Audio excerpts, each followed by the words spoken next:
A'udhu billahi min shaitanir Bismillahir-Rahmanir-Rahim. One email that keeps coming on the subject of reptilian jinn.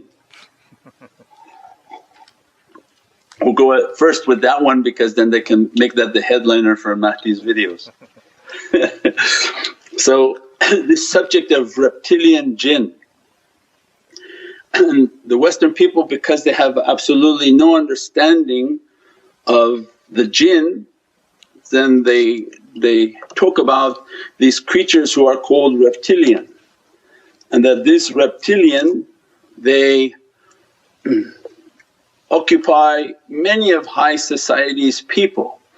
They run and govern many organizations, and then the ones who want to critique it they make fun of it and say, oh look, these people say like they're like lizard people, they're going around and they're overtaking the human person and becoming lizard people. No, it has nothing to do with that at all.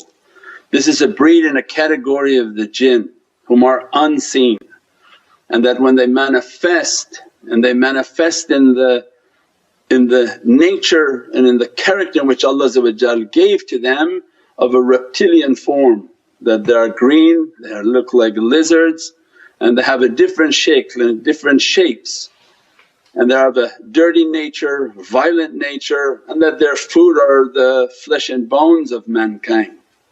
That these creatures are of a subtle nature and they don't need to occupy somebody in a physical realm because they're not physical.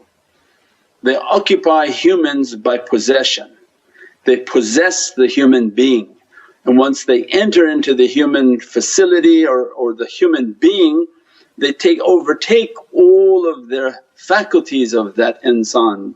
They see through their eyes, they talk through their lips, they move through their hands, and the appetite and the desires that they have overtake that human being, and that human begins to no longer eat like insan.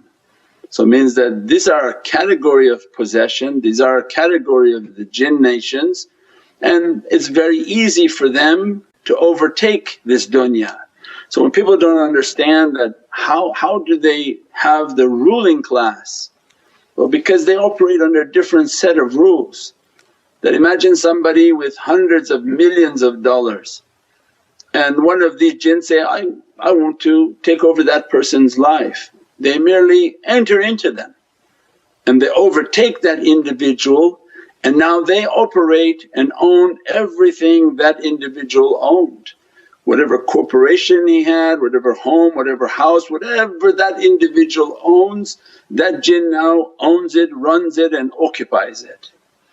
As a result of that, then imagine how much shaitan is running everything, because he has all of those running those big corporations.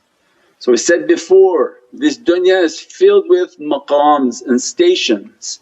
These are stations and rewards from Satan, not from Allah. So that to be in a corporation, to be given a certain corporation, to be given a corporation of a certain size, that is a maqam from shaitan. And to have access to that corporation means that shaitan has given that individual that maqam. What they've done for him and what they do for him, Allah only knows what type of nefarious activities are involved with these people. Even they begin to look not human anymore.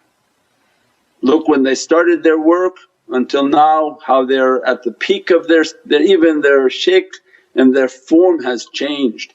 Many of their forms, the human person whom they've occupied, because the jinn are of electrical nature, that these people look like they've had electrolysis. Because of the energy that are around the jinn, when they attach themselves to these people, they even lose their hair, no eyebrows, their body hair, arm hair, leg hairs, because the jinn have occupied so much around them, and the energy and electricity of that being is like the person has had electrolysis, which is the same understanding. They apply electrical current to the hair follicle and it falls out. So it means this is a reality of how shaitan governs all these corporations, all this money, all this banking, all of these maqams, and he holds those as a means in which to entice people to come to his way. They say, oh you want to sing do you? Okay, well you give yourself to this master, and as a result they'll receive a phone call from these big record labels and big companies. Why? Because they're all of these reptilians and shayateen, and they're all holding these maqams. It said the big boss said that, you're going to be signed up, here's a call, you come in and this is what you'll beget. And he pays them according to how much they're going to destroy humanity. That's why you see their concerts with 10,000, 50,000, and that's why you see them getting tens of millions of dollars, because of how much they can destroy humanity and how quickly they're destroying them. And that's what Allah is describing, that in this view of eternity and in this 70, 80, 90 years of life, you sold your soul for a small price. And that's the reality of this dunya, and that's the reality of how they control these maqams and these companies and these organizations. That's how they move their wealth and their money around, and they don't die for 2000 years. I think they asked one of these electric car owners and he said that he was a 3000-year-old vampire, and then said, I'm just joking. But he wasn't joking. So this is how shaitan operates the dunya.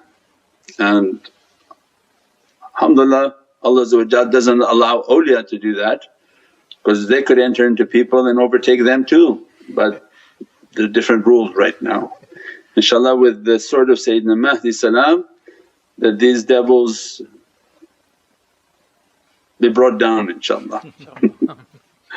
InshaAllah. Bi hurmati Muhammad al-Mustafa bi siri Surat al-Fatiha.